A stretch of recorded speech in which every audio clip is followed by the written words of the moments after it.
You're in the process of recovery. There is no cure for addiction. It's something you learn to live with, a day at a time. But the drugs are out of my system. I don't need them anymore. Needing them and wanting them are two different things. Look, I didn't take drugs to get high. I needed the medication. Yeah. And then you got hurt. So when was that? Almost a year ago? So what have you been doing since then, aside from moaning about your aching back? Your husband left? I know what that's like. I've been married and divorced twice. It hurts like hell when someone you love walks out knowing you drove them out. My husband did not walk out on me. We are separated. Dimitri served you divorce papers. He gave you an ultimatum. Erica, what's going to happen going back to Linden House? What, there's going to be no more lies? No more pills? No, Erica, I can't live that way any longer. Either you get the help that you need, or I'm leaving. The night before, you tried to score drugs from a pusher down by the waterfront. Just forget it. I don't need you. No, lady, you need my goodness. You're shaking. Oh, for the dust.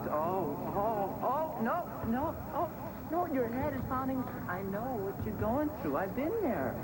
Needed it so bad, I'd almost do anything. No, I'm not like you. It was a mistake to try to stop on my own. I know that now. I almost died. So you took your chances. A woman on her own in a bad part of town. Did you think about the danger? When you walked the streets trying to score a hit, did you think about the risks you were taking, or was getting high all that mattered? Your husband said it killed him to step back and watch you hit bottom. Dimitri wouldn't... Look, what difference does that make? I mean, it's over. What's done is done. I'm here because I would like to make a clean start. Well, you start by taking responsibility for what you've done, to yourself and to others. You allowed your life to spin out of control. But that will never happen again because I won't let it. If you think all it takes is willpower, honey, you're dead the first time you pass a medicine chest or a liquor store. Good, group. I'll see you all tomorrow. It's going to be all right.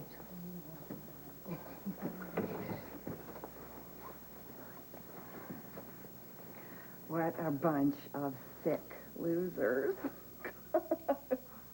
I couldn't agree more. Oh, I hate whiny women. And I'm sure they wonder why men don't attend these groups. Oh, they're not allowed. They have their issues, we have ours, so we're treated separately. Are you serious? Segregation? Oh, spare me. Yeah, sometimes I wonder why I don't spare myself from the whole thing.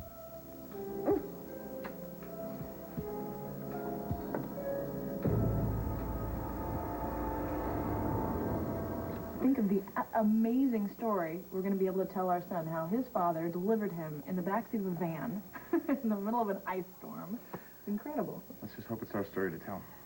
You know, if she changes her mind. Honey, I wish you would stop saying that.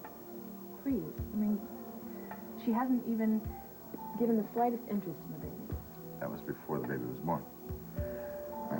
What if some latent maternal instinct kicks in? But it hasn't. And it won't.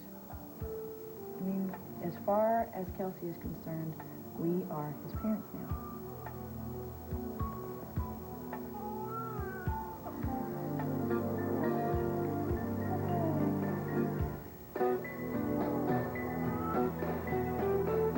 Been here, Granddad, done this.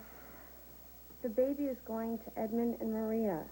Nothing is official. Until I sign on the dotted line, then it's goodbye, Rugrat, and hello, life. You might have a change of heart.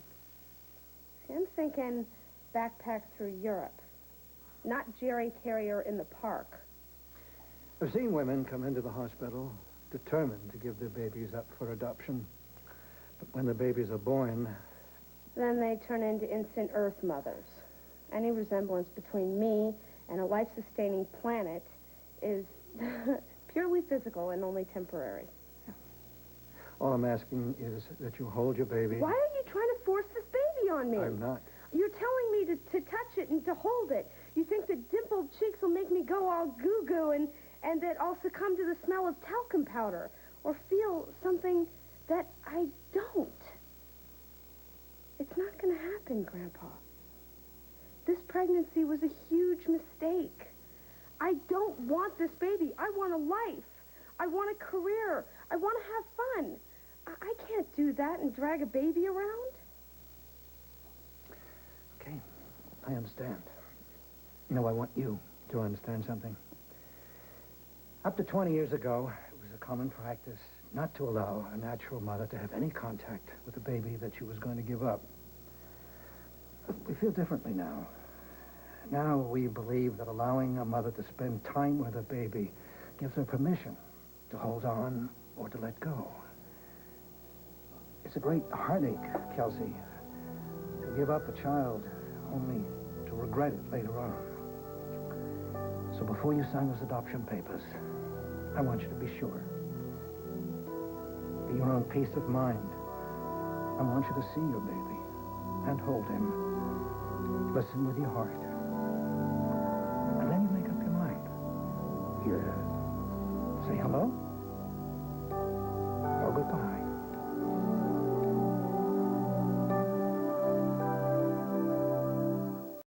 Okay. Okay. Talk to you soon. World View magazine. Wow. Mike? Got a minute? Yeah, sure. You want a seat? No. Can I get you anything? No. Thanks.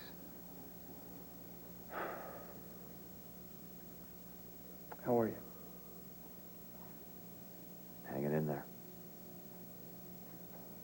I want you to know that that we are all so sorry about what happened to Laurel.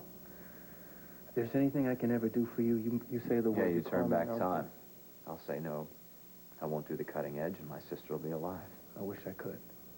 Yeah, well, so much for the magic of television, right? What about the tape? The footage? Come again? The footage, the killing. What are you going to do with the tape?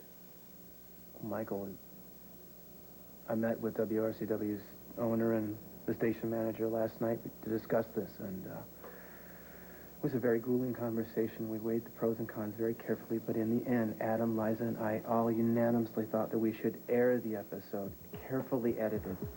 We think it makes a very, very powerful public service statement, okay?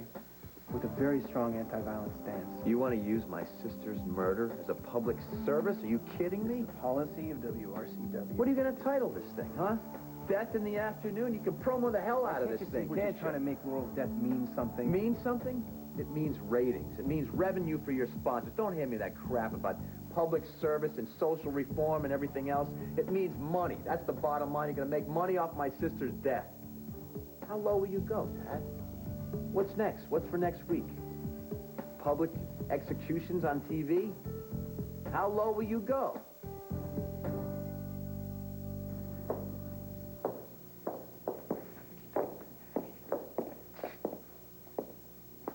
Hello, Janet. Miss Colby. Well, you can call me Liza. I mean, after all, we're friends. Aren't you afraid to be seen visiting me? Should I be? Well, I'm in jail for murdering Laurel. Presumed guilty. Whenever they round up the usual suspects, I'm always first choice. Well, that's hardly fair. I've made a lot of mistakes in the past. But how long do I have to keep on paying for them?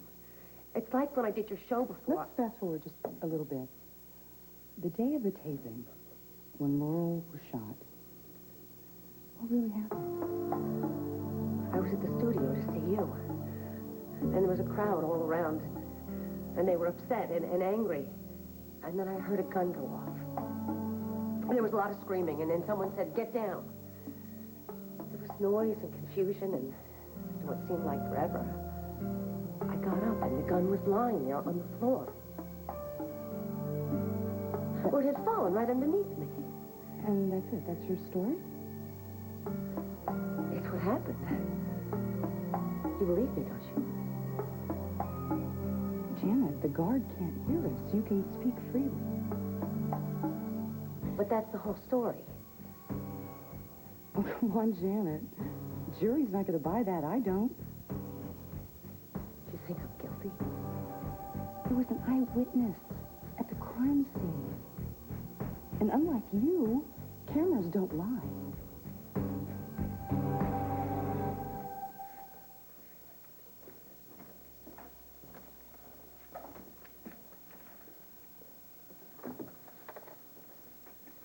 How's Amanda doing? She's doing okay, I think. She keeps asking about why is Mommy in heaven, and will she dream about her? She's too young to understand. I've been walking around the planet all these years. I don't understand it. I don't envy Jack having to tell Lily. You did a good job with her, Trevor. Yet now she thinks that she died in a car crash just like Grandma and Grandpa. Are you going to tell her the truth? I don't have any choice. Laurel's murder is big news. Kids listen to their parents. The kids will come to Amanda and tell her. She wanted Tim to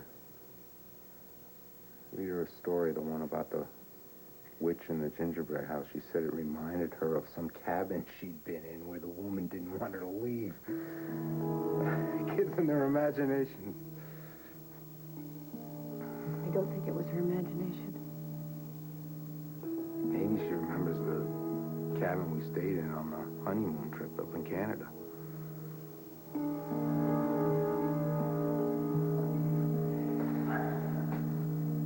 Brooke? What, you know what cabin she's talking about? It's probably Pierce's cabin. No. No, she's never been up there. I wouldn't let her go up there, not with Janet from another planet on the premises. Janet took her there. What? After the shooting, Janet took Amanda to the cabin. Now, Tim told me that Dixie had Amanda. Now, how did Janet get her mitts on my kid? Brooke, how did Amanda wind up with Janet from another planet? Trevor, calm down. I'll tell you No, how don't it tell me to happened. calm down. Just tell me what happened. Janet was at the studio. At the studio, she was there. Yes. Well, was she just walking through? Trevor. She wasn't there when Laurel got shot, was she? She didn't shoot her, did she? God, she did it, didn't she? She killed Laurel. She killed my wife.